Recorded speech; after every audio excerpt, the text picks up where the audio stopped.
अस्सलामु अलैकुम वरहमतुल्लाहि वबरकातुहू। नाजरीन, मैं आपका भाई अबू तलहा ज़हाक और आप देख रहे हैं कैंडिड टॉक। और आज हम बहुत ही अहम मौजू पर बात करने जा रहे हैं जो आपके और हमारे घरों में एक चर्चा बनी हुई है। सबसे पहली बात नाजरीन, मैं आपको ये बात बता दूं कि अक्सर लोगों की तबीयत होती है कि वो अपनी तबीयत और मिजाज के हिसाब से चीज़ें सुनना और देखना पसंद करते हैं, और जैसे ही कोई चीज़ उनकी तबीयत के मुखालिफ होती है तो फौरी उसको रिजेक्ट कर देते हैं और रद्द कर देते हैं और कहते हैं कि भाई इसको पैसे मिले हैं और पैसे खाकर ये सब बातें कर रहा है। तो नाजरीन, मैं आपको बता दूं कि ये हमेशा से लोगों की तबीयत रही है और लोगों का मिजाज रहा है। अल्लाह के रसूल सल्लल्लाहु अलैहि वसल्लम के दौर में भी अल्लाह के रसूल सल्लल्लाहु अलैहि वसल्लम ने पूरा मेराज का वाक़या जब सुनाया तो लोगों ने सुनकर, मुशरिकीन मक्का ने सुनकर सिर्फ एक ही झटके में उन्होंने उसको रद्द कर दिया, ये कहकर कि ये साहिर और जादूगर है, नौज़ुबिल्लाह। तो लोगों का हमेशा से हर दौर में ये मिजाज रहा है कि वो ऐसी चीज़ें सुनना चाहते हैं जो उनको पसंद है, जो उनको पसंद नहीं है वो चीज़ें सुनना नहीं चाहते।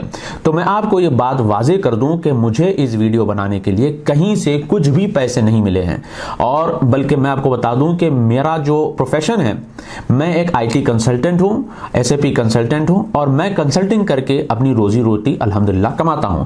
ये जो चीज़ें हैं जो मैं बनाता हूं या लिखता हूं, ये चीज़ें मेरा मशगला है, और जैसे हर इंसान का अपना मशगला होता है इसी तरीके से मेरा मशगला है। और मैं चाहता हूं कि जो बातें फैक्चुअल है वो बातें आप तक मैं पहुंचाऊं इंशाअल्लाह। चलिए नाज़रीन, अब थोड़ा सा हम जो है ना उर्दुगान के बारे में भी देख लेते हैं, क्योंकि अक्सर लोगों का ये राय है और ओपिनियन है कि उर्दुगान जो है ये मर्द मुजाहिद है, और फिर एक ऐसा मर्द मुजाहिद है कि डंके की चोट पर बोलता है और इसका मुकाबला ना तो कोई अरब का हाकिम कर सकता है और ना ही कोई मुस्लिम लीडर कर सकता है।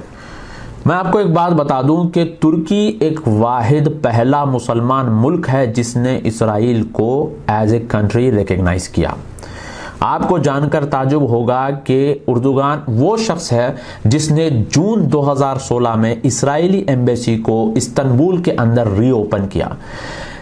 तुर्की एयरलाइंस हर दिन हजारों इसराइलियों को इसराइल ले जाता है और इसराइल से तुर्की लेके आता है। आपको जानकर ताजुब होगा कि हाल ही में उर्दुगान ने इसराइल को मेडिकल इमदाद भेजी। अब इस उर्दुगान के जो चाहने वाले हैं उनका ये हीला और बहाना है कि भाई वो हम इंसानियत के नाते इसराइल की मदद कर रहे हैं ताकि उनका दिल पिघले। अब सोचने की बात यह है कि अगर उर्दुगान के बदले कोई अरब हाकिम होता, इमरात का या सऊदी अरब का या बहरीन का या मिस्र का, तो जाहिर सी बात है कि ये जो उर्दुगान के चाहने वाले हैं जिनको हम उर्दुगान भक्त कहते हैं, तो इनका ये रवैया होता है कि वो बवाल मचा देंगे कि भाई ये तो यहूदियों के एजेंडे, अमेरिका के एजेंडे, ये है वो है।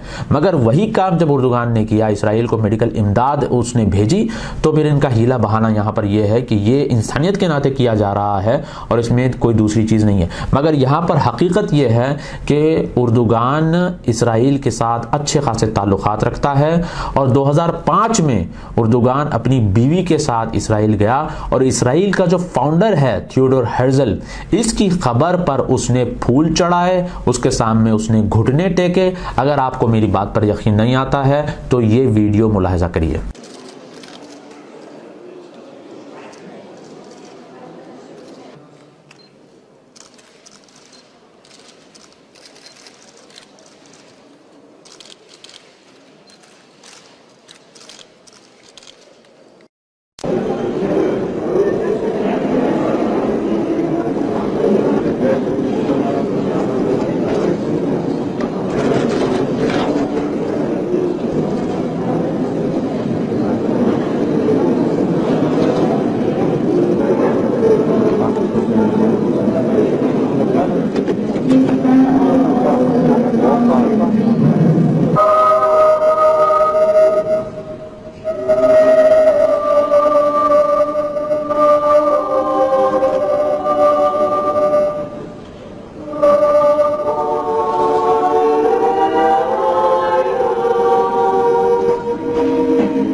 और यही वजह है कि तुर्की और इसराइल के जॉइंट मिलिट्री ड्रिल्स होते हैं।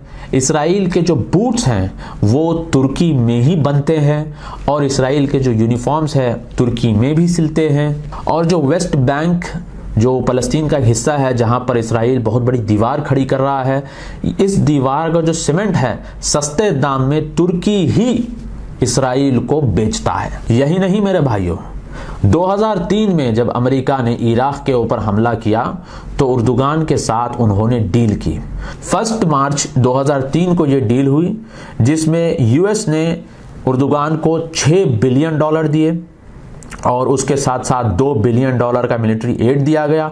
$24 बिलियन का एड कम इंटरेस्ट रेट पर उर्दुगान को दिया गया और कॉलिन पावेल ने उसी वक्त 2 बिलियन और 8 बिलियन इमीडिएटली उर्दुगान को दिए ताकि तुर्की का बेस अमेरिका को दिया जाए ताकि वो लोग इराक पर हमला कर सकें।